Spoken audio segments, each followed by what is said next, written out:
Welcome back to East Texas Now. Joined here with us in the 10:15 hour specifically, I'd like to welcome a special guest. Here he is, Alan Cook. Now, Dr. Cook is at the University of Texas at Tyler School of Medicine Trauma Research and Center for Clinical Research Medical Director. What a title, sir. Thanks for joining us here on the East Texas Now desk. Thank you. Thank you for having me. Yeah, absolutely. So the really cool news coming out of your research center here, you're collaborating with a different school, UT San Antonio, as well as UT Health San Antonio to improve trauma care. First, can we talk about how did this all come to be? How did this collaboration all get together between the three of you? Sure. The state legislature gave the University of Texas system $20 million endowment at the end of last year with the directive to improve trauma care for Texans and potentially develop innovative therapies that might be of interest for the Department of Defense. With that, why those specific directions? Injury is a significant health problem. It's the number 1 cause of death for people younger than 44 years old. It's also about a $3 trillion or $4 trillion burden to the U.S. Financially over per year. But if you think of not just the direct cost of care for injured people, the care once people leave hospital, or then also years of life lost when people die from their injuries, and their productivity lost either while alive or if they pass away from their traumatic injuries. So when you sum all that together, it's about $4 trillion. Right now, the National Institutes of Health don't have, in spite of the burden of that, the National Institutes of Health don't have an institute directed for injury research. Fortunately, the Department of Defense has a great interest in caring for injured persons, if you can imagine, through war injuries for war fighters. We do some partnering with that, and where we as a community of researchers, but the gift from the state legislature is especially appreciated and generous.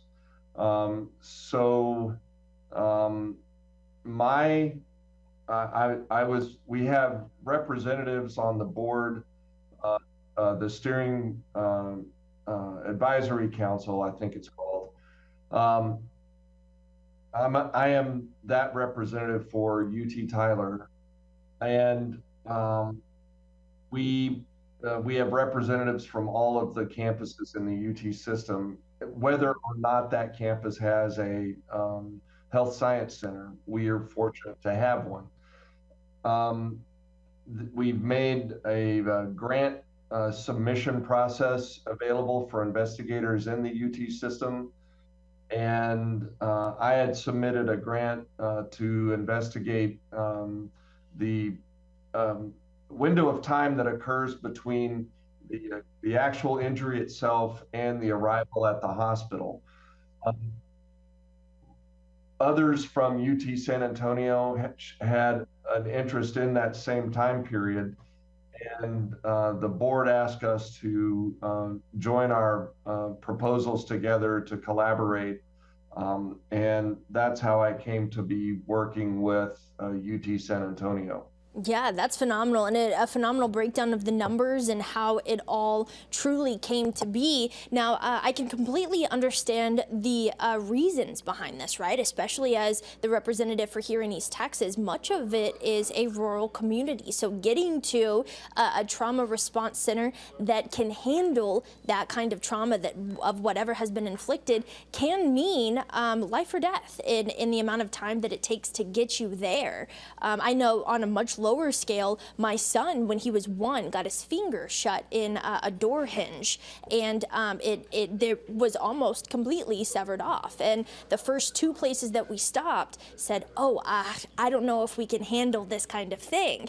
And fortunately, we were able to identify the right, location, and he was, came away looking like nothing had ever happened after some, stitches and things of that nature.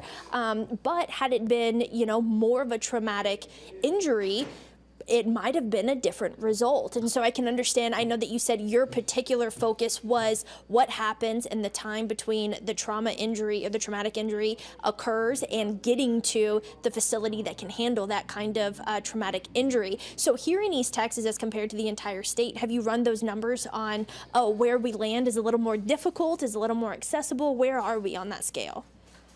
That's part of what I'm interested in learning.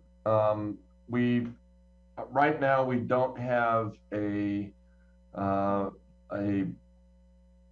data set that allows us to investigate that with very much acuity. So, for example, over the last 20 years, the American College of Surgeons, it's actually about 25 years, developed what's called the National Trauma Data Bank. And then subsequent to that, it became the Trauma Quality Improvement Program. But that gathers data on people from the time they reach the trauma center in the emergency department through their hospitalization in the course of their care. It includes data on vital signs, procedures, all of their injury diagnoses, and their outcomes.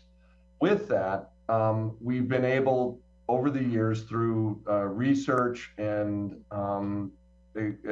we've been able to develop protocols of care that right now, if you take all comers to the U.S. trauma centers, on the whole, the probability of survival is about 97%. But that we have very, very detailed data on people once they reach the trauma center. We need to extend that window now and look before the trauma center, because historically we've said there's what we call the golden hour of trauma care. So that there's been some research that shows that's not a hard horizon, physiologic horizon for humans. Some people it's a golden day, and some people it's a golden 10 minutes. But if we took an hour just as a benchmark for comparison, in some preliminary work for my grant, I looked at the entire state, and about 13% of Texans live outside of an hour's drive time to a level 1 or level 2 trauma center. That's over 1 million Texans. So with those prolonged travel times, we need to understand better a myriad of questions, but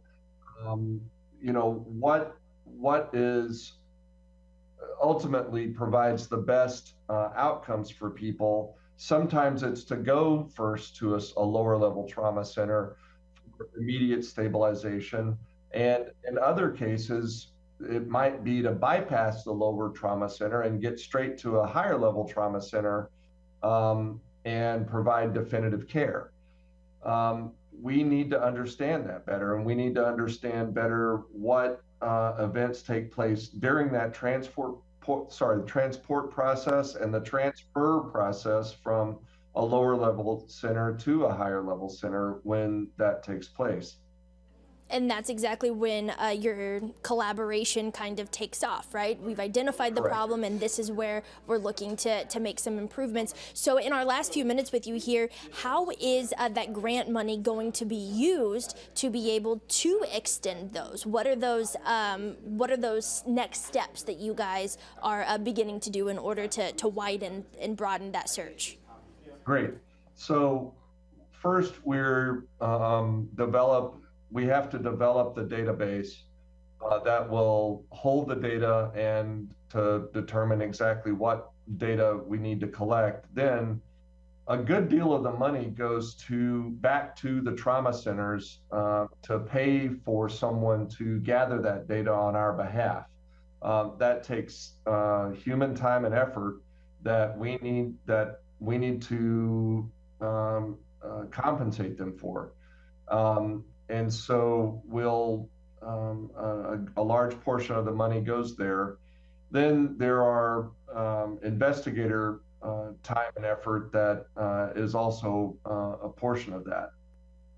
Absolutely. It's fantastic to pick your mind a little bit to understand and identify where, we're coming up short, where we don't have enough information in order to get the best health care and trauma care, not just for East Texans, but Texans as a whole. So exciting. We can't wait to follow y'all's study here in East Texas, all the way down to San Antonio, heading back and forth with that information. We look forward to that database. Once again, Dr. Alan Cook, thanks for joining us here on East Texas Now. Thank you so much for the opportunity, and thank you to our state legislature for affording us this opportunity as well. Absolutely. Have a good day.